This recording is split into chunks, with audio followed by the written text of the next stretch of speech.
Welcome to the deep dive. We're here to plunge into a stack of sources, pull out the really compelling bits, challenge some perceptions maybe, and hopefully reveal some surprising connections for you. Exactly. Today, we're embarking on a deep dive into, well, the really enigmatic death of General Zia-ul-Haq. We want to explore its long-reaching implications and how his legacy, according to our sources anyway, continues to shape Pakistan's political landscape, its institutions, even today, drawing some, frankly, surprising lines to current events and people. That's right. And our goal here, in this deep dive is to try and unravel that complex web. The events, the theories, the consequences, it's all rooted in the material we've got in front of us. Yeah. From like the nitty-gritty of that plane crash to how political power evolved, the state of institutions now. Yeah. We want to help you understand what's really crucial in this pretty fascinating and complex story. We're aiming to cut through the noise, grab the most important insights, and basically offer you, the listener, a shortcut. A way to get properly informed on something that, let's face it, can seem pretty dense at first glance. Definitely. So let's unpack this. Let's start with August 17th. Okay. Our sources really flag this date. It's the anniversary of General Zia's death, obviously. But one source describes it almost like a foreshadowing of today, Right. saying that today's landscape is essentially a practical extension of his rule. And some analysts, quite controversially, even see a new General Zia-ul-Haq in Field Marshal Asim Munir.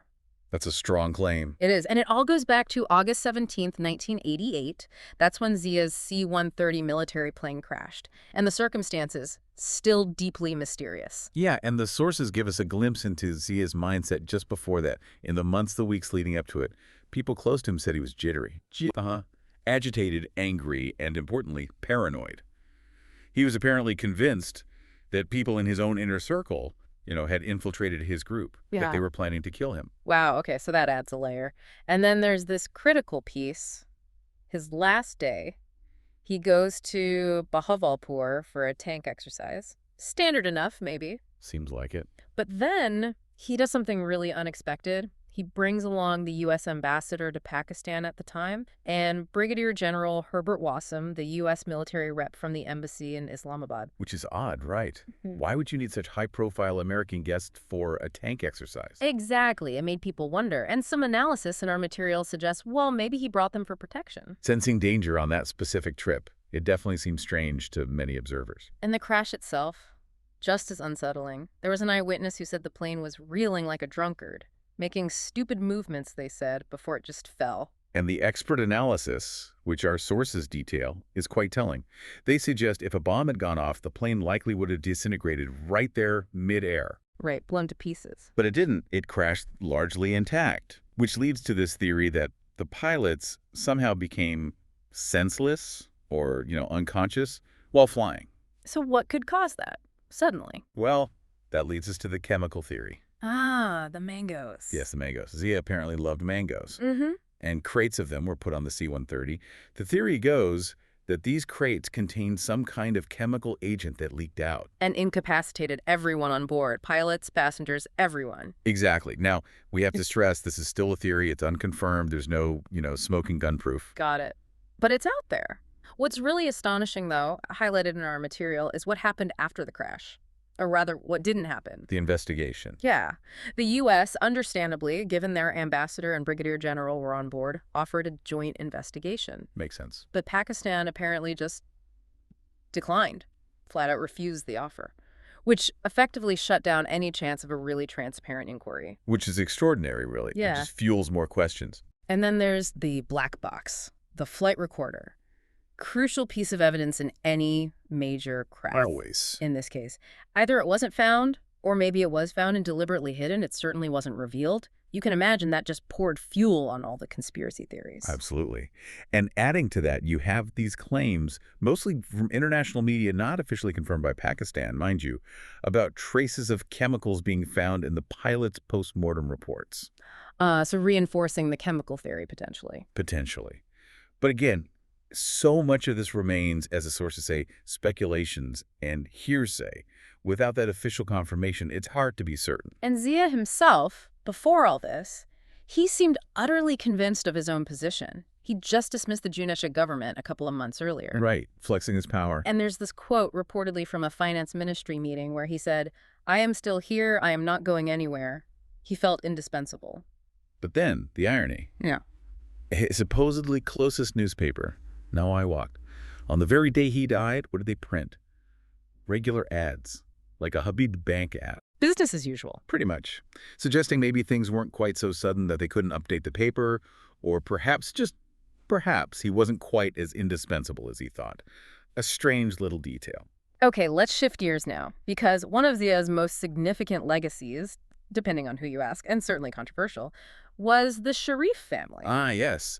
The gift to Pakistan, as some sources put it. And one source uses this really vivid, though very critical, metaphor, calling them a small, poisonous plant that grew into a towering tree. That gives you a sense of the perspective. It certainly does. Strong language. So let's unpack how they started their rise. Mian Sharif, Nawaz Sharif's father, described as a really cunning businessman, someone who just understood the era, the politics. And this leads to the famous, or maybe infamous, Laddoo and Paris strategy. Right. Laddoos and paras, traditional sweets. Explain that. Well, Nawaz Sharif, who's described in the sources as having this sort of youthful, rascalo-like, look fair, Kashmiri background, he would apparently personally deliver boxes of these sweets. To powerful people. To the offices of key figures, yeah, like General Gilani. It was seen as this gesture of goodwill, maybe influence. His father's advice was supposedly very direct. Son, if you give laddoos and paras, your wishes will be fulfilled. Wow. Old school networking, I guess. But did it work? Well, according to these sources, absolutely. General Gilani first appointed Nawaz as finance minister, then chief minister, and eventually he became prime minister. Largely, the sources say, thanks to Zia-ul-Haq's blessings. So there's the direct Zia connection. Exactly. And this makes you think about how their rise is linked to Zia's own methods, allegedly. The sources accuse the Sharifs of learning from Zia, learning how to destabilize institutions, maybe promote corruption, destroy a meritocracy. How so? What are the specifics? The claim is they appointed people who weren't qualified, sometimes pulling individuals from very low ranks, like grade 11, that's junior support staff, really, and promoting them way up to grade 17 or even 20, which is like senior management. Making them loyal. Making them beholden to the family, yes. That's the accusation. You owe your career to them. And the sources give examples of this institutional politicization. They do. The Punjab police, for instance, allegedly heavily politicized back in the early 90s. Thousands of PMLN party workers supposedly recruited directly into the police force. And that's documented somewhere. It's mentioned as being detailed in a report that the Inspector General of Punjab actually submitted to the Lahore High Court. So there's a paper trail suggested there. Okay. Well, the judiciary, too. The source controversially claims the Sharif family influenced the Supreme Court. They point to a specific decision against Imran Khan about elections, calling it a most vile decision. Shows the source's strong feelings there. Right. Very critical language again. And the army. Yeah, the army's mentioned, too. Imran Khan had apparently warned that the Sharifs intended to politicize the army just like they allegedly did with the police. And does the source see evidence of that happening now? It points to recent events. Things like rangers firing on people at political rallies. The source sees this as evidence the army is now being used for the Sharif family's interests, and specifically names General Asim Munir as allegedly being involved. Again, these are the claims within the source material we're looking at. Understood. It paints a picture of this evolution from Zia's time to the Sharifs. And it's not just about institutions, is it? The sources talk about a change in style, too. Oh, absolutely. A very vivid shift. We talked about the Laddoo para era. Right, the sweets. Now, the sources observe it's more of a Dolce and Gabbana style, exemplified, they say, by Maryam Nawaz. Dolce and Gabbana politics. Kind of. The source notes maybe a bit cheekily that she might not even know how to spell Dolce and Gabbana, but she represents this new generation. Yeah. One that's adapted to globalization, luxury brands. A very different image. And this ties into something really fascinating in the material about luxury goods, specifically Hermes bags. The Birkin bags and Kelly bags, yes. The source explains these aren't things you can just buy, even if you have loads of money. No, it's an exclusive club. You have to be a long-standing customer, someone they choose to sell to. There's even talk of a waiting list for the waiting list. Wow. There's a lawsuit mentioned. Yeah, I'm in California. A woman sued because she'd spent a fortune at Hermes, but still wasn't offered the chance to buy one of these bags. It shows how tightly controlled it is. So how does someone like Maryam Nawaz allegedly get these items, if it's that exclusive? According to our sources, she reportedly has a professional stylist, or a shopper, who compiles a list of desired items. Right. This list is then supposedly given to people described as investors. One example given is a sports minister. These individuals then arrange to get the items, often through a Pakistani woman based in London. And what's in it for this woman in London? Right. Or the investors? Well, the source claims this woman in London receives protocols, special treatment, VIP courtesies, and other benefits back in Pakistan. The implication is a potential misuse of official connections for personal luxury shopping. Right. That's quite the system, if true. Now, speaking of Maryam Nawaz, there was this recent trip to Tokyo for an event. And the details around that are pretty peculiar, too. They are indeed. Tell us about the venue first. Okay, so the venue itself was apparently this resort described as being inside the sea. Inside the sea, like on an island. Or built over water. The description is evocative, isn't it?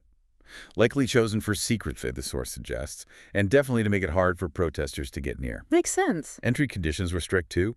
Mention of needing lace boots, maybe suggesting rough terrain, or just the secure nature of it. And you absolutely needed a booking or an official invitation, no just wandering in. So inaccessible to the public. Pretty much. Which led the source to make this quip, saying Maryam had basically become a submarine to avoid any public criticism or dissent. A submarine. Okay. And then this odd incident at her hotel in Tokyo. Yeah, this is strange. Her group was given rooms on the 8th floor. Standard enough. But when her staff got to her specific assigned room, number 804, she reportedly refused point blank to enter it. Refused? Was there something wrong with it? Apparently not. It was one of 3 similar rooms booked for the group. But she wouldn't go in 804. That room is supposedly still being used by someone in her entourage, maybe Maryam Aurangzeb, according to the source, but not by Maryam Nawaz herself. So why? What was significant about room 804? The source doesn't say why, just highlights it as this peculiar example of maybe superstition, or just very specific personal protocols surrounding her. It raises a question, doesn't it? It does. Meanwhile, any protesters who did want to make their voices heard. They were stuck demonstrating far away, apparently, given that secure, sort of aquatic location of the main event. Right. Okay, let's pivot one more time to a really pointed comparison raised in the sources by Hafiz Hamdullah of the JUIF party. He asked this question: which is the greater crime? Demolishing the Madni Mosque, a place established way back in 1927, where the demolition allegedly led to hundreds of copies of the Quran being desecrated. A deeply sensitive issue. Exactly. Is that a greater crime than the attack on the Lahore Corps Commander House? Okay, so he's drawing a parallel. What's the context for the Corps Commander House? Well, historically, according to the source, it was actually the property of Quaid-e-Azam, Pakistan's founder. He apparently tried to get it back after partition, but was refused. Refused his own property. That's the claim. And later, he supposedly willed it to a waqf, a religious endowment. The suggestion being it should have become a museum or gone to that endowment trust. Interesting history. So, what's the double standard Hamdullah is pointing out? It's this. If the Madni Mosque was torn down because it was supposedly built on illegal or encroached land. Right, the official justification. Then why is the Corps Commander House still standing? If it was, as alleged, acquired wrongly from the Quaid-e-Azam and is therefore, by that logic, also an illegal encroachment on his intended endowment, why isn't it being dealt with? Ah, I see. It's a powerful critique of perceived hypocrisy. Using state force against one alleged encroachment, the mosque, but not against another, the historically significant house now used by the military. Exactly. It forces you to question these self-imposed taboos or perceptions that exist. Why is force acceptable in one case but unthinkable in another? It really does make you think about how power operates and how narratives around legality and heritage are constructed and enforced differently. So, wrapping this all up, where does this leave us? Well, we've covered a lot of ground, haven't we? It's been a really fascinating deep dive. You see how these historical events like Zia's death and these personal traits, these strategic moves, they all weave together. Yeah. And they fundamentally shape a nation's path from, the mysterious end of one leader to the curious evolution of political power with the Sharifs and the state of institutions today, which seems quite challenged according to these sources. We've definitely seen how the past informs the present. That journey from the Laddoo era, as the source called it, to Dolce and Gabbana politics is quite a trajectory. It really is. And questioning these fundamental principles, like Hamdullah did with the mosque versus the Corps Commander House, Yeah. it really can expose some deep contradictions within a society. Absolutely. We hope this exploration has given you more than just facts. Hopefully some aha moments, maybe a clearer grasp of the really complex layers tangled up in these narratives. And as you mull all this over, here's something to consider, a final thought. In a world where information often arrives neatly packaged, maybe even sanitized, what other black boxes, like the one from Zia's plane, might be out there? What other hidden histories or maybe just overlooked societal norms are waiting for someone, maybe you, to uncover what's really inside?